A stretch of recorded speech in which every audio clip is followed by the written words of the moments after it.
Afternoon. Happy Monday. Okay, just a couple of items for you at the top. As you all know, last week the President and a bipartisan group of senators announced a historic infrastructure deal that would put Americans back to work with the biggest investments in our roads and bridges since the creation of the interstate highway system, connect every American to broadband, make unprecedented strides in climate and clean energy leadership, eliminate all lead drinking water pipes for the biggest investment in clean drinking water in our history, and make the biggest investment in rail since the creation of Amtrak. And no surprise, there is a lot of interest and excitement out there. The National Governors Association, as well as individual governors on both sides of the aisle, like Gretchen Whitmer and Charlie Baker, have come out in support. The U.S. Conference of Mayors, the AFL-CIO, the United Steelworkers and IBEW, the American Society of Civil Engineers, numerous tribal communities, the Business Roundtable, the Rural Broadband Association, the National Association of Counties, and many others. The President will travel to Wisconsin tomorrow to keep actively making the case for this agreement and getting it over the finish line. And he's also going to continue to make the case for his American Families Plan, which we're also fighting to pass through the tooth path approach that we've been discussing with all of you. Also, wanted to note for all of you that today, thanks to the President's commitment to playing a leading role in ending the pandemic everywhere, 2 million doses of the Pfizer vaccine will begin to ship to Peru from the United States, and 2.5 million doses of the Moderna vaccine will ship to Pakistan. Over the weekend, we announced we are sending 1.5 million doses of Moderna to Honduras, and over this week, we'll be able to announce more places that the United States will be sending our doses. Finally, I wanted to make sure that you all saw that today, Education Secretary Miguel Cardona announced the release of nearly $4 billion in funding to the Puerto Rico Department of Education, including $2 billion from the American Rescue Plan to help the island's continued recovery from the COVID-19 pandemic. Secretary Cardona is in Puerto Rico today, meeting with students, government officials, and education leaders. Josh, why don't you kick us off? Great, thanks, Jen. Senator McConnell today said that President Biden should tell Speaker Pelosi and Leader Schumer to de-link the bipartisan infrastructure bill from any reconciliation measures. Does President Biden intend to tell congressional leaders what to do on this matter? Well, first, let me just reiterate, the President looks forward to signing each bill. He's long supported the two-track approach, and his view is that the American people are most interested in what we're going to do to deliver for them, how we're going to rebuild their roads and their railways and their bridges, how we're going to make sure they have access to broadband, that we're eliminating lead from drinking water. That's where his focus will continue to be. The case he'll make when he's in Wisconsin tomorrow. He will, of course, work very closely with the leaders in Congress, Leader Schumer, Speaker Pelosi. I know Leader Schumer has noted that he plans to bring up both the infrastructure bill and reconciliation in July, but he'll continue to work closely with them and other members. Go ahead. And then, secondly, Senator Murphy of Connecticut says he's worried about how the administration used Constitution's Article 2 authority for the workmen strikes in Iraq and Syria. Can you explain the administration's view on Article 2 and kind of how it's thinking about that matter? Sure. Well, first let me say, as a matter of domestic law, the President took this action, the airstrikes that were announced yesterday by the Department of Defense, pursuant to Article 2 authority to defend U.S. personnel. The targeted strikes were directed at facilities used by Iran-backed militias involved in these ongoing attacks for purposes including weapons storage, command, logistics, and unmanned aerial vehicle operations. So Article 2, the self-defense, the defense of the United States and our interests, is our domestic justification for these strikes announced yesterday. Go ahead. Just to follow up on that, so has President Biden been in touch with House Speaker Nancy Pelosi or Leader Schumer following his clarification that he issued over the weekend? You're not talking about the airstrikes, you're talking about infrastructure. Yeah. I was like, we have been in touch with a range of Democrats and Republicans, including leaders of both of the Democratic Party in both houses, I should say, about the path forward, certainly. Pelosi kind of drew a really hard line on this. I mean, she just said flat out, we will not take up the bill in the House until the Senate passes the bipartisan bill and a reconciliation bill. So does the White House feel like they need to get Pelosi on board with this approach that President Biden is taking? Look, I think the most effective role, most impactful role, I should say, that the president thinks he can play, and I think it's safe to say that leaders in Congress, Speaker Pelosi, Senator Leader Schumer, and including Republicans who supported this infrastructure bill, want the president to play, is to make the case to the American people, to the public, about how officials are working together to deliver for them. And that's exactly what he's going to do tomorrow. That's exactly where his focus will be. And certainly we'll work in close coordination with leaders in Congress, but it's up to them to determine the sequencing of the legislation. Go ahead. Florida, does the president plan to go to Florida? Has he spoken to any of the victims' families so far? Well, let me first give you just a little bit of an update on what we have been doing over the last several days. As you know, because we issued a readout yesterday, the president sent his FEMA administrator down to Florida, who had a meeting with Governor DeSantis and others while he was in Florida. The president spoke to him and received a briefing afterwards. In addition, we have more than 50 personnel on the ground coordinating closely with state and local officials and providing assistance.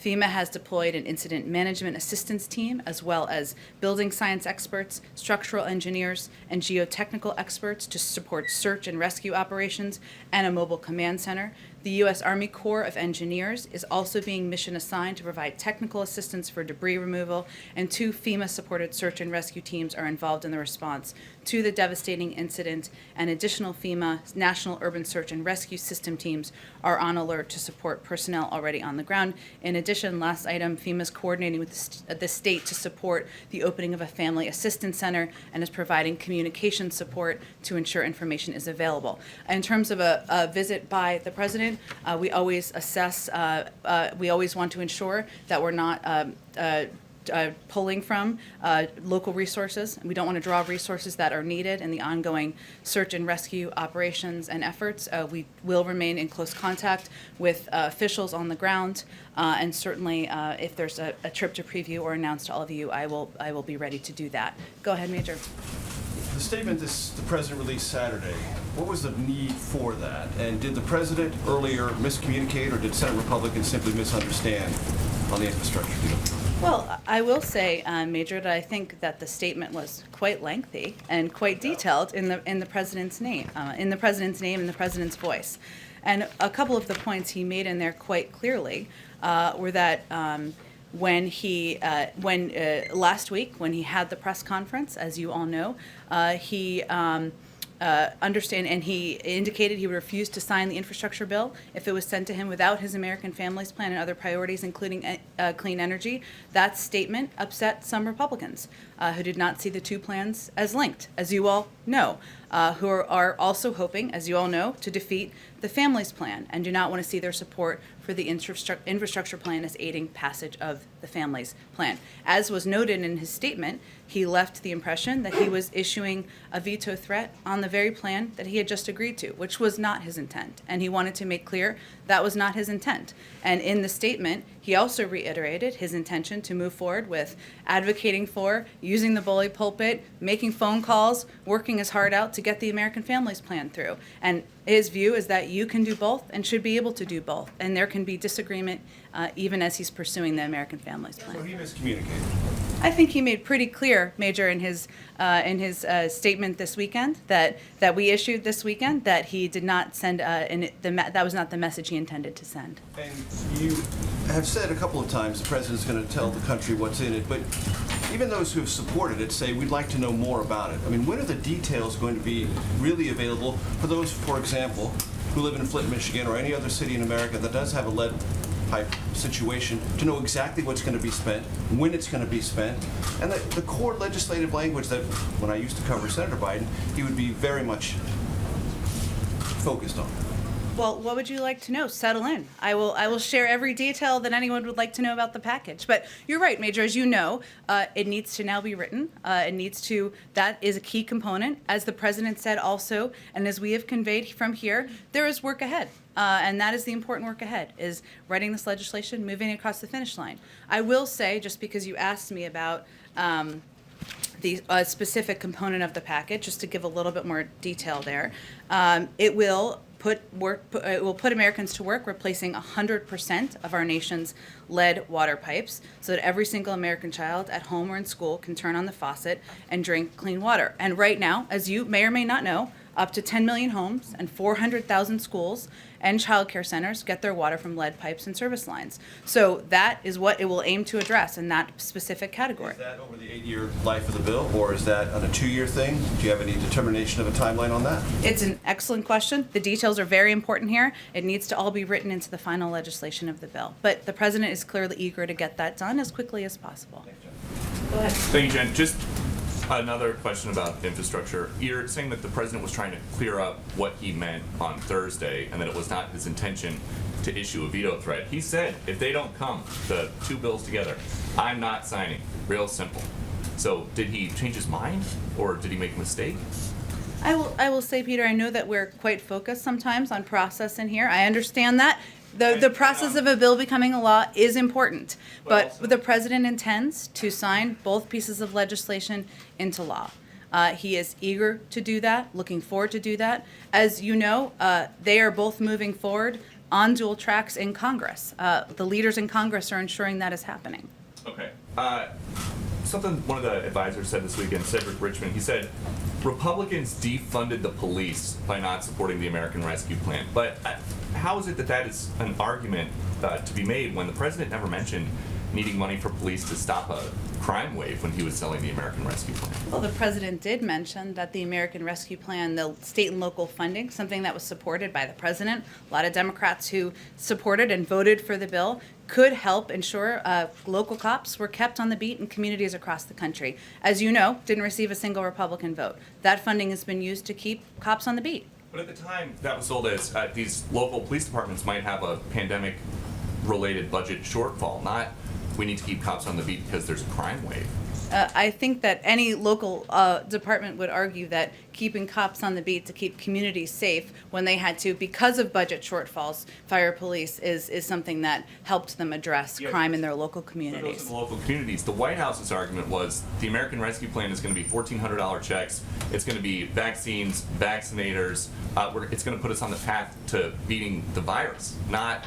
It did those things as well. It was a pretty good bill and piece of legislation. Okay, Go ahead. Just one more. Oh. This weekend, Gwen Barry, who hopes to represent the United States as an Olympian on the hammer throwing events, won a bronze medal at the trials, and then she turned her back on the flag while the anthem played. Does President Biden think that is appropriate behavior for someone who hopes to represent Team USA?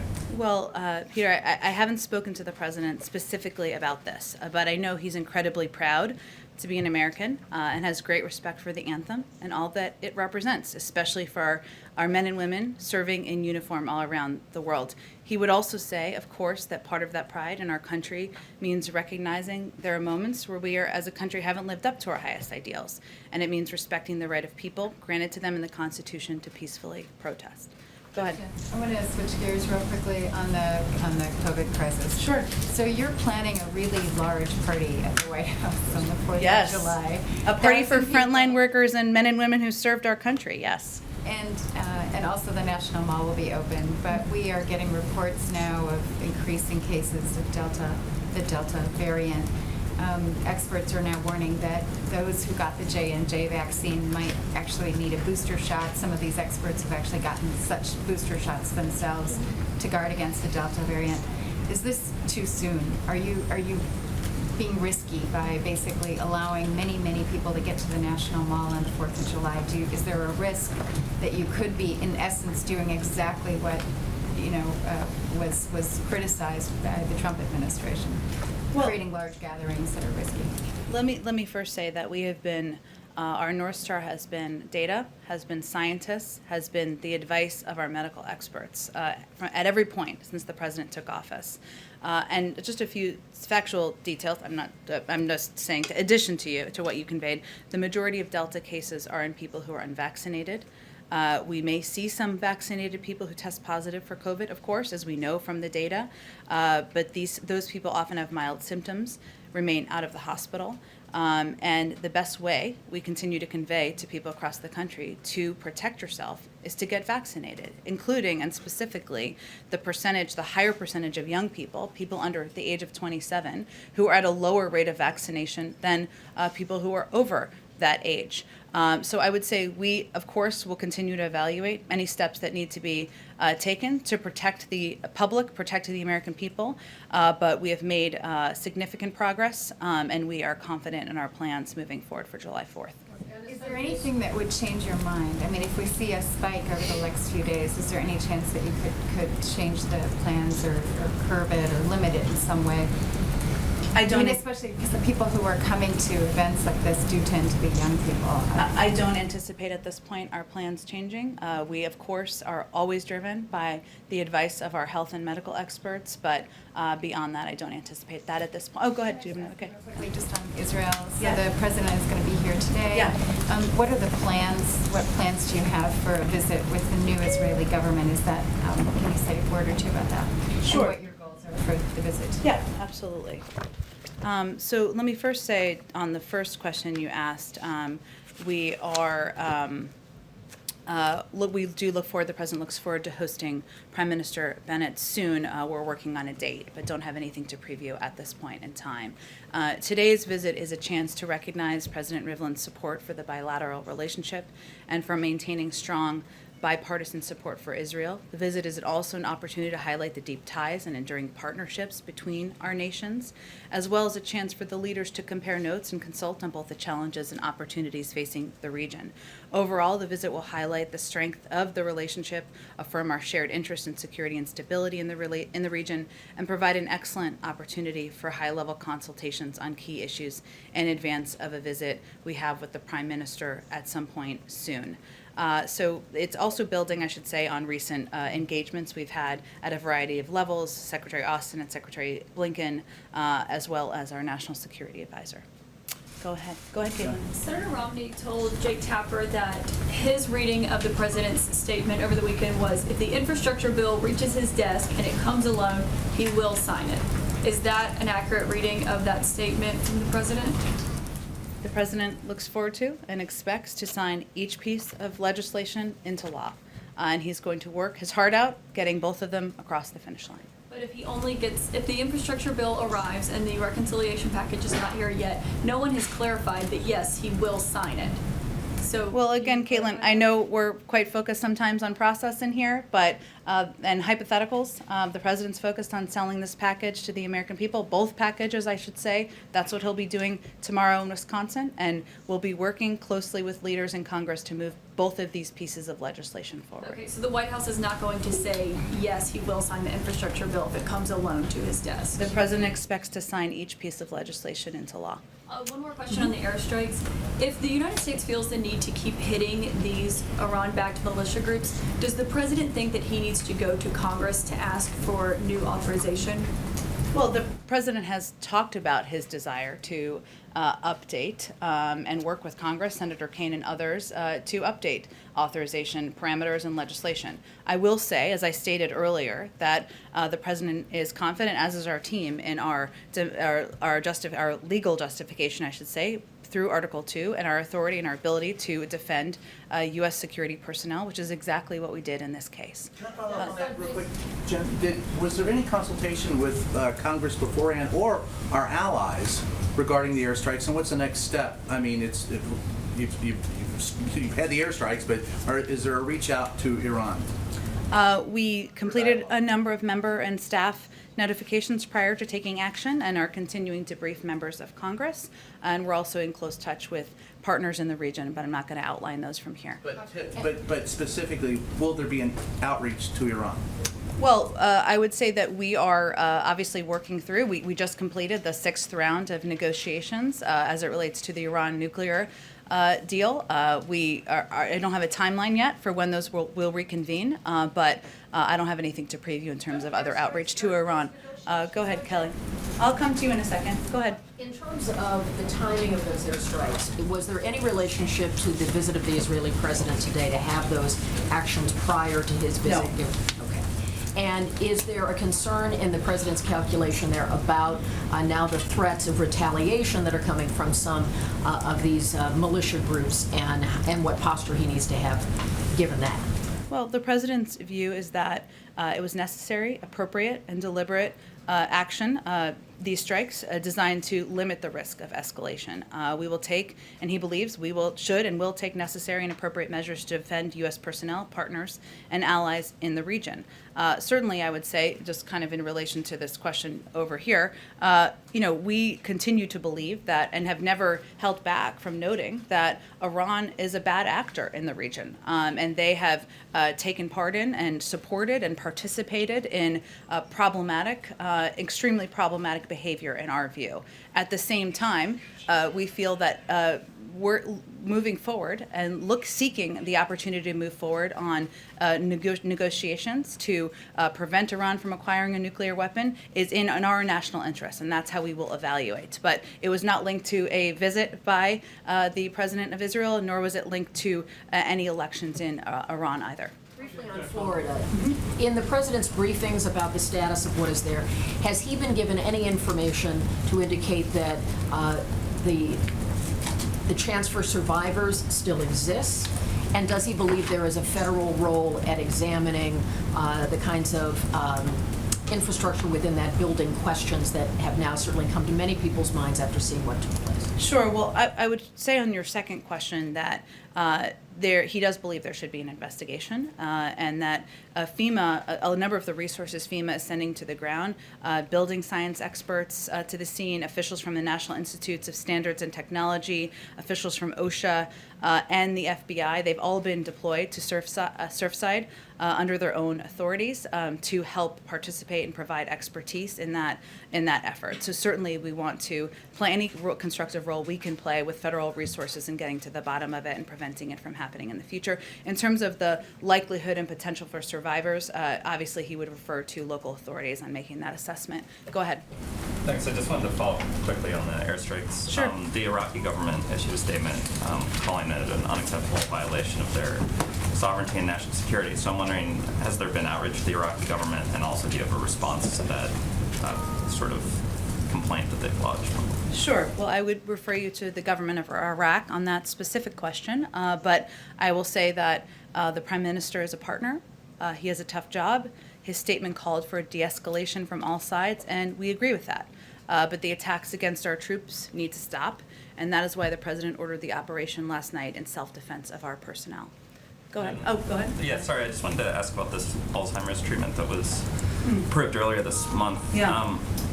My first question is if the President was at all concerned by the approval process, which seemed to overrule the advisory board, the outside advisory board that we've obviously learned a lot about in the last year, and that the approval was sort of outside the regular FDA standards for medicine like this. It's a great question. I know it was last week or the week before. I haven't spoken with him about this specifically. I can see if I can do that and get more back to you.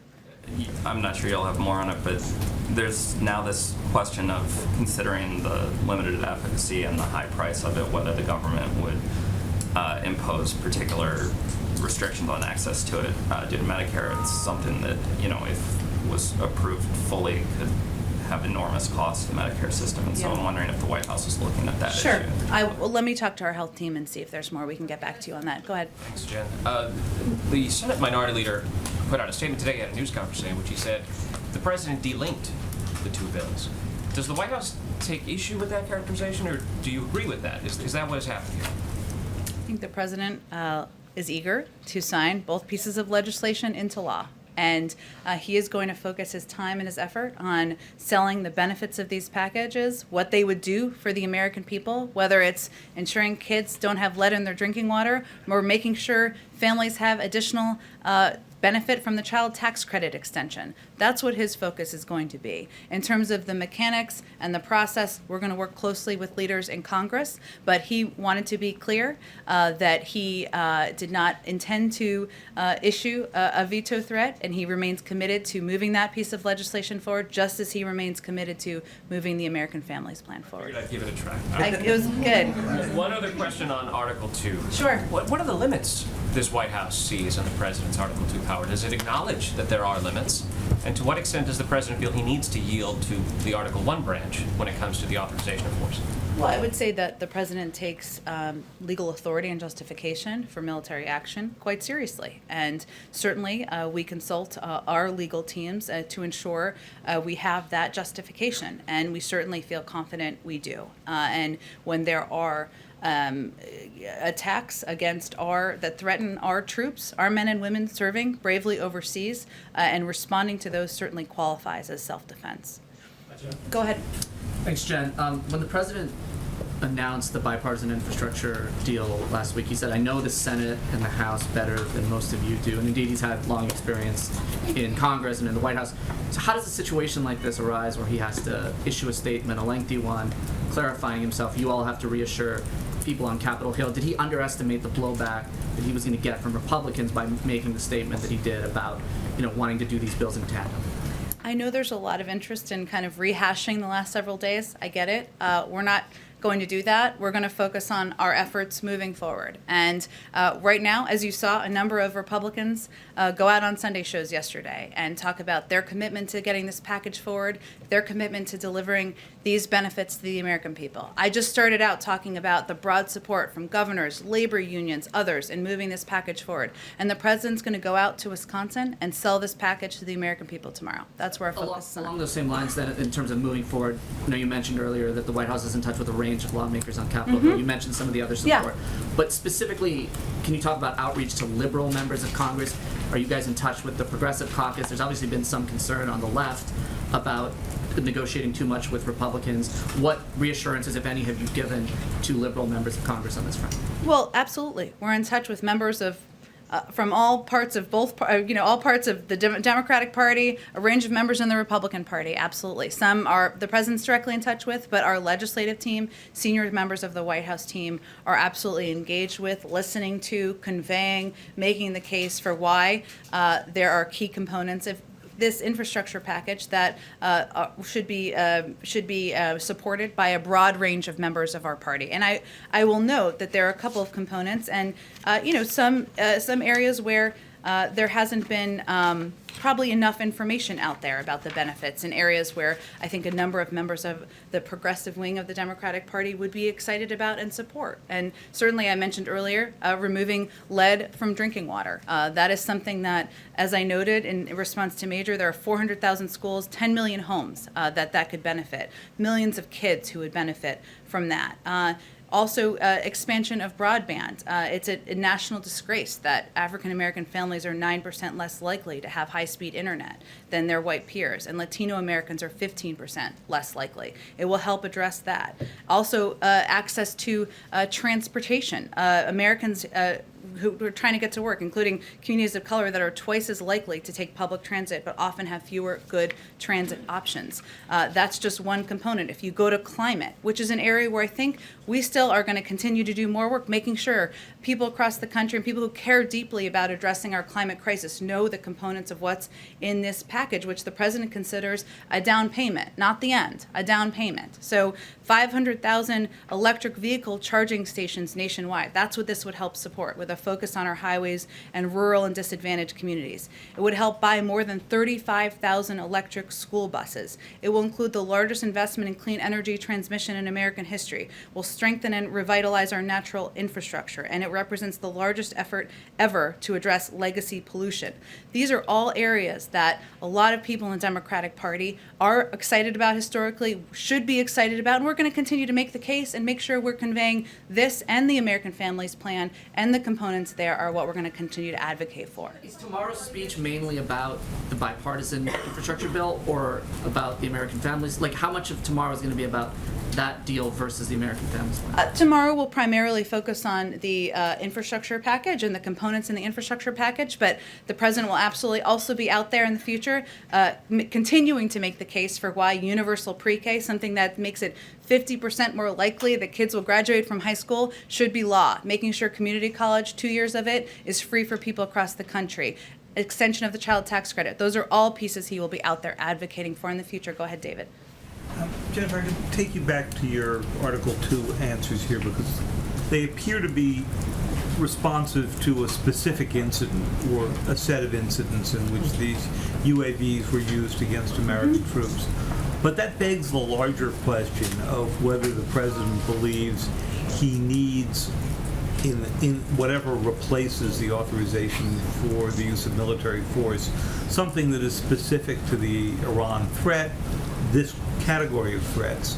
And similarly, when you talk about having a longer and stronger element to the Iran deal, missiles, support of terrorism, are you also trying to now encompass this new use of UAVs? Well, I would say on the latter question, David, the focus, as you've noted and you just noted, certainly we want to look to build the Iran deal beyond what it was in the past. We've been very clear about that, and that's part of the discussions and negotiations, and the next step would be the 7th round of discussions and negotiations. But I would say that as it relates to responding to attacks on our men and women serving, or threats, I should say, to our facilities that are in the region, that we don't see that on the same exact track. Go ahead. Senator Murphy, in his statement, and I think the reason that he had some concern about this, I read it as less concern about the Article 2 element to what he said was that it now seems as if we have a low-level war underway with the Iranians, because there's this sort of constant back and forth. Is that an assessment that you folks agree with? Our objective, David, is to de-escalate, but the president is going to reserve the option of responding when there is a threat against U.S. interests. Afghanistan, please. Go ahead, Ken. Just on the infrastructure and reconciliation bill, Senator Manchin suggested yesterday that he could support $2 trillion in a broader reconciliation bill. Does the president consider that to be a sufficient amount of spending? Well, we're just at the beginning stages of these discussions. And clearly, as you noted, or as you alluded to, I guess I should say, there's disagreement, even within the Democratic Party, about what the size of a reconciliation package should look like. And as these discussions proceed, there will be disagreements to resolve, and there will be compromises to be made in order to get a final package. I'm not going to do that from here.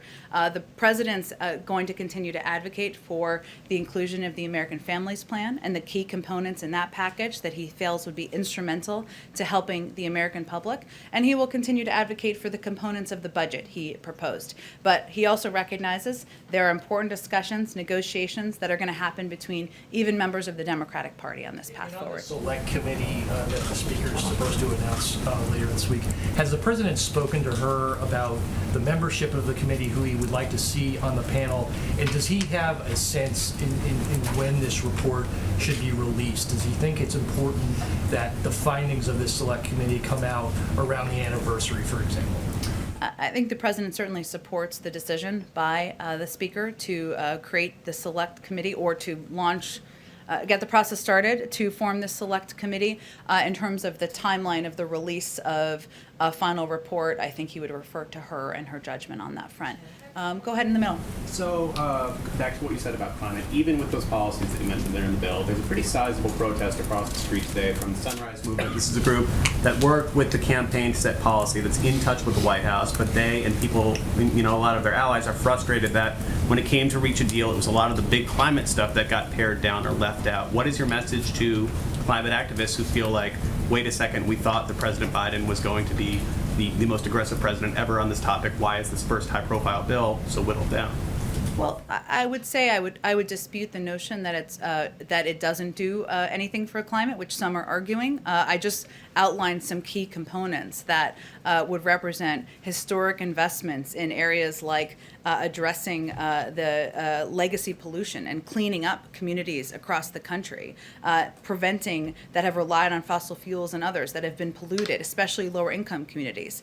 It also will take enormous steps in addressing, investing in clean energy transmission. It will include making sure electric vehicle buses are part of our force across the country, and make sure that purchasing electric vehicles which will be a huge contributor to reducing greenhouse gas emissions, is something that can be a reality for millions of Americans. Now, whether or not everyone is aware of all those specifics, that's incumbent on us to keep conveying that, communicating it, listening, and making sure people understand that this is a down payment. And the president will continue to advocate for, press for, work for even more on the climate, as he will in the reconciliation bill and process moving forward. Does the White House want to see a clean energy standard in that reconciliation bill, and do you think that that can fit into the parameters of what can and can't be included?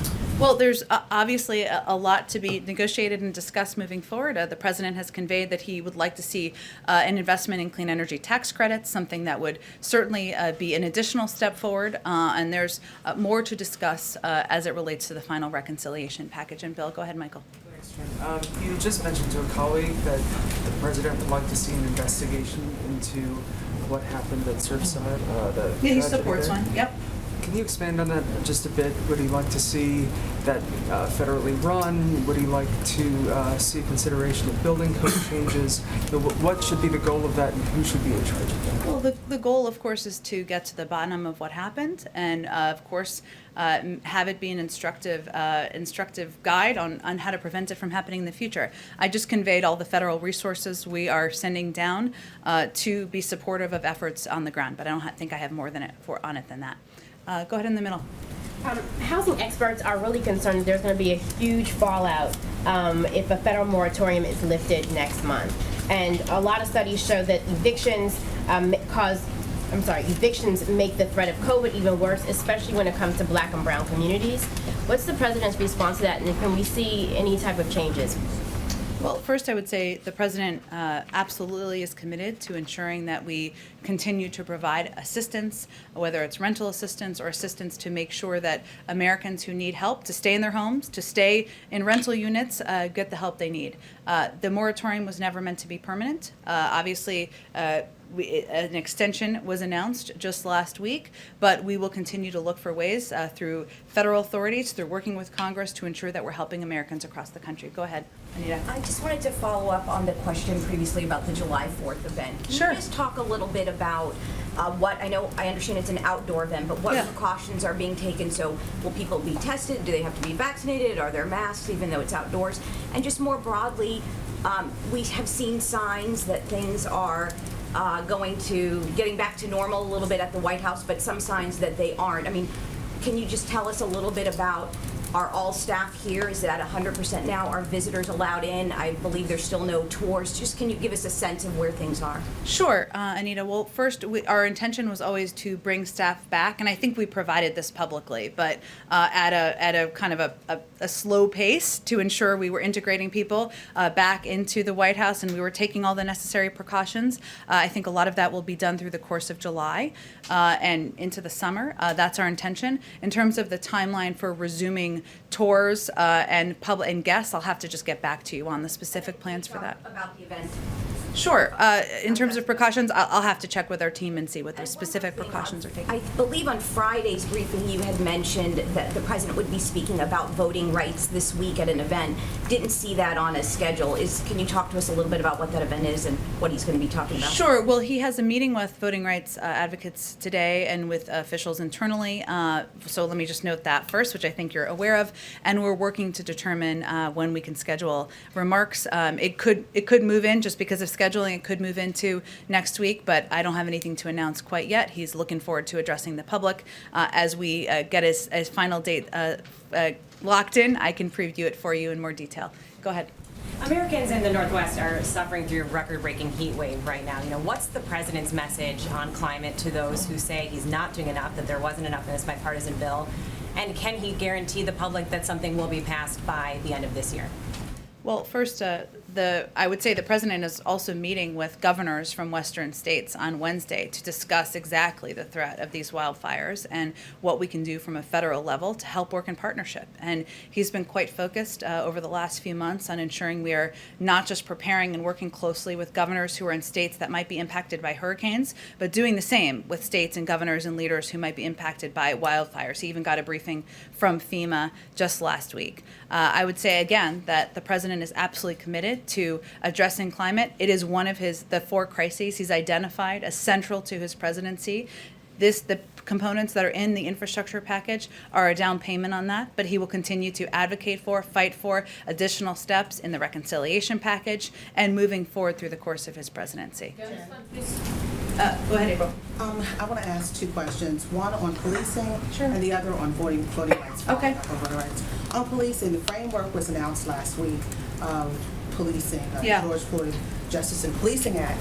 But with that said, what pieces are in it that the White House applauds? What pieces are out that the White House wants back in? Because we understand qualified immunity may or may not be in there. Some parts may be in versus other parts. Well, I understand your question, April, but we're going to let the negotiators speak to more specifics of what is in the framework and the next steps from their end. We are closely in touch with them. As I've noted in the past, the president will look forward to welcoming them to the White House at some point when appropriate, but we're going to let them announce the details of their agreement or their framework when appropriate. In the debate where it comes to intentionality from police when someone is killed in their hands, is he involved in that debate? Does he stand on the side of that? How do you mean involved? Meaning that piece of, because there's a large component of the nation that feels that the intention should be put into it, as well as if it just happens as they're in police custody. So both pieces should be in it. Is the president weighing on one side or the other on that piece? Again, April, we're just going to let the negotiators speak to what's in the package and what's in the framework at the appropriate time when they're ready to do that. And on voting rights, again, I'm going back to the issue that I asked, leaning in. It seems like the president is doing more. But is there concern if the president leans in too much with some of the members, some of the Republican members on the Hill, that it could backfire on him? Because we've heard that bit. In what way? In the way that they don't want civil rights. If the president himself, with the gravitas, with the weight of this law, be purged, if he leans in too much on it, could just backfire. Is that a concern from you and from the rest of the members of this White House? No. Go ahead. I just want to follow on Anita's question. Most members of the press who come in here now are vaccinated and don't have to be tested every day. Is that also the case on the staff? Is all the staff vaccinated? And if you're going to come in close contact with the president, you still have to be tested? Yes, I mean, it's different there's different categories of people who have regular contact with the president and otherwise. So some are tested twice a week, some are tested once a week. As you know, when there's travel, that's a different circumstance. But we still do have staff tested regularly here at the White House. And everybody on the staff has been vaccinated? I don't know if every single person has been, but we can see if there's more specific data on that for you. Go ahead. Jen, thank you. The first U.S.-Taiwan trade talks in 5 years are supposed to take place this week. China has responded to that, to the government of Beijing, calling on the United States to stop any form of official exchanges with Taiwan. How do you respond to the government in Beijing pressuring Washington like this about economic ties with Taipei?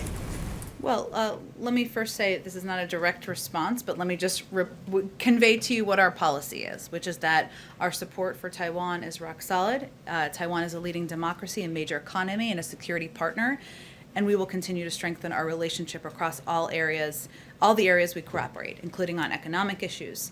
We're committed to the importance of the U.S.-Taiwan trade and investment relationships, and we will continue to strengthen our trade relationship with Taiwan, which is why we are looking forward to the upcoming Trade and Investment Framework Agreement Council meeting, which was recently announced. We have also been clear publicly and privately about our growing concerns about China's aggressions toward Taiwan, and the PRC has taken increasingly coercive action to undercut democracy in Taiwan. We will continue to express our strong concerns to Beijing in that regard, and also our concerns about the PRC's attempts to intimidate others in the region. Go ahead in the back. Oh, go ahead, Nadia. Thank you, Jen. I have a quick follow-up and a question. Sure. On Iraq, I know you exhausted all the answers, but let me It's okay, go ahead. Go ahead. One last time. How do you balance the White House, in this case, the president's duty to protect Americans, whether civilians or military in Iraq, by hitting these militias and risking being violating the sovereignties of countries like Iraq, for example? Well, I think I conveyed a little bit earlier, but let me try to reiterate it or say it in a different way. the president, his view, he agrees, I should say, with the prime minister's comments that he wants to de-escalate. That's our objective. We don't want to see Iranian proxies threatening our interests in the region. Certainly, we would prefer that is not the case. At the same time, the president believes that when it is that we have to reserve the right to respond at a time and place of our choosing to protect and defend our people. That is certainly a balance that every president of the United States needs to strike, but it is one where he feels confident that the strikes that he announced yesterday were necessary, appropriate, and deliberate action designed to limit the risk of escalation. My question is, 2 Yemeni prisoners have been approved for transfer from Guantanamo. How close is the White House to shutting down their prison facilities, considering that it was the first act during President Obama, as you remember, is to shut down Guantanamo? I do remember. That is correct. I would say the Department of Defense would have the best update on the timeline. It remains something the president is certainly committed to doing and eager to move forward on. Go ahead. Can I just ask a quick one on infrastructure first? Sure. Does the White House think it has 10 Republicans currently on board for the infrastructure plan? We'll continue to make the case, continue to convey to Democrats and Republicans why this package is something that will help their constituents across the country. But in terms of vote counting, I will leave that to leaders in Congress. Has the president spoken to Senator McConnell, or does he plan to speak to him specifically about this package? I don't have any calls with Speaker McConnell. I don't have any calls with Senator McConnell to read out. Sorry, it must be that time in the briefing. Go ahead. Thank you. There's reports from Afghanistan that the U.S. is going to send, I think it's 37 Black Hawk helicopters and a couple fixed-wing airplanes. Do you have any comments on that? And just more broadly, is there any concern about the prospects of American-made weaponry falling into the hands of the Taliban as they take over government positions as they have been doing and might be expected to do more? Sure, it's something we've been quite cognizant of from our early engagement here, or at least engagement of the Biden administration, and before that, in terms of any reports of weapons, I would point you to the Department of Defense. Go ahead in the back. Hi, Jen. Thanks for taking my question. I wanted to ask you what what President Biden and the White House are doing to help agencies achieve the goals the president set on climate change early in the administration through his executive orders. There's been quite a few tasks in those orders that agencies have missed deadlines on or been delayed, and I wanted to ask what the White House is doing to help with that. Specifically agency by agency, this might be something that might be more useful if I get you kind of a written update about what is happening agency to agency. I can say broadly speaking that the president conveyed to his cabinet members from the beginning that ensuring we are moving forward and taking steps to address the climate crisis and doing that with levers we have in the federal government, whether it is electrifying fleets in the government or taking steps to ensure we are being leaders on this front, is something that he has made a priority, but we can see if there's more of kind of a summarized update of what agencies are up to provide to all of you. Go ahead. And on COVID and vaccinations, what does the administration say to parents who are hearing on one hand from the nation's top doctors that children and younger Americans are more vulnerable as these variants are spreading, but at the same time, many children can't yet get vaccinated? Yeah, as a parent of children in that age bracket myself, it is challenging. And what we are continuing to convey is that we know it's been long. We know parents are exhausted and tired, but it's important to continue to abide by the public health guidelines, which means kids wearing masks in certain environments, not others. Obviously, you can look at the CDC guidelines to see what the specifics are. Obviously, we can't get ahead of the FDA process for approving vaccines. I know parents like myself are eager to vaccinate their children. Some also will still have many questions, as we have seen as the vaccine has become available for kids who are 12 and older. And that is also part of our process of engaging with pediatricians and others to make sure parents can have those questions answered. So we can't expedite the FDA approval process. What we can do is continue to provide public health guidelines, make sure parents understand what it means if your kid is vaccinated or not vaccinated, even if it's because they're not eligible quite yet, and of course make sure we have resources and supply available if and when we reach that point in time. Go ahead. Go ahead. Thank you. I'll go to both of you. Okay, why don't you go in the front and then we can go to you in the maroon shirt. Yes, sorry, it's confusing. Okay. Go ahead. Okay, thank you for taking my question. I have a quick question about the Tokyo Olympic Games. The Japanese government extended the invitation to President Biden for the Olympic Games. Is President Biden still considering a trip to Tokyo next month? The president is not planning to attend the games. He will certainly be rooting for the athletes, as will I. I'm kind of obsessed with the Olympics, but that's not his. We will have a delegation from the United States, as we have historically had, but we will continue to also convey the public health guidelines and guidance that we've been delivering out there about only essential travel. Go ahead. Thanks, Jen. I appreciate it. A couple quick questions on Iraq again.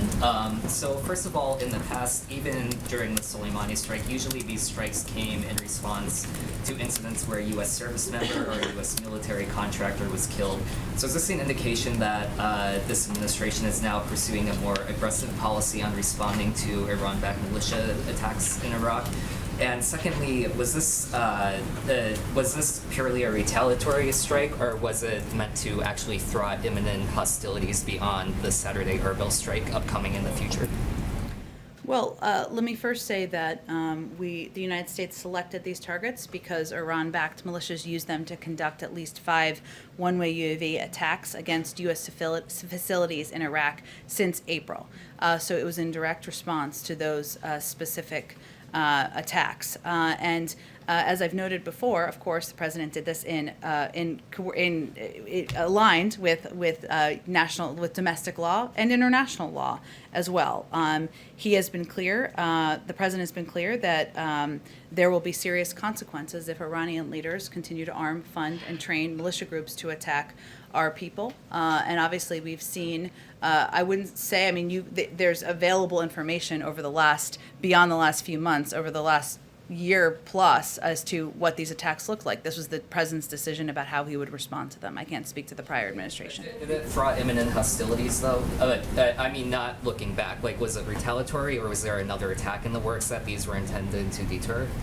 We selected these targets in response to those 5 attacks I just noted. I think I just conveyed this clearly as the Department of Defense did. Okay, thanks everyone. Have a good afternoon. Thank you.